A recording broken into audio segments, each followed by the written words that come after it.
Welcome to CBR news. Kurnool జిల్లా మంత్రాలయ నియోజకవర్గం పెదకడుబూరు మండల కేంద్రంలో స్థానిక జిల్లా పరిషత్ ఉన్నత పాఠశాల సమస్యలకు నిలయంగా మారింది.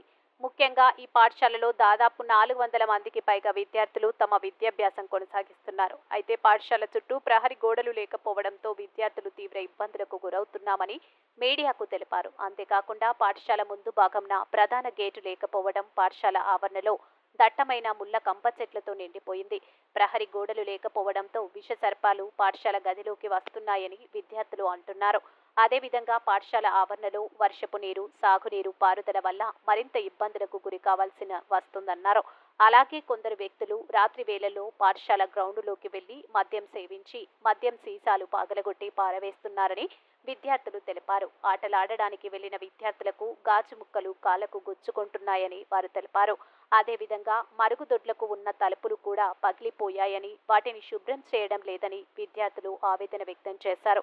ఇటీవల పాఠశాలకు ప్రహరీ గోడలు నిర్మించాలని అధికారులు ప్రజాప్రతినిధులకు విన్నవించినా ఫలితం లేకుండా పోయిందన్నారు. ఇప్పటికైనా జిల్లా విద్యాశాఖ అధికారులు ప్రజాప్రతినిధులు వెంటనే స్పందించి పాఠశాలకు ముందు ప్రధాన గేటును ఏర్పాటు చేసి ముందు భాగంలో ఉన్న ముళ్ల కంపను తొలగించి ప్రహరీ గోడలు నిర్మించాలని విద్యార్థుల తల్లిదండ్రులు కోరుతున్నారు.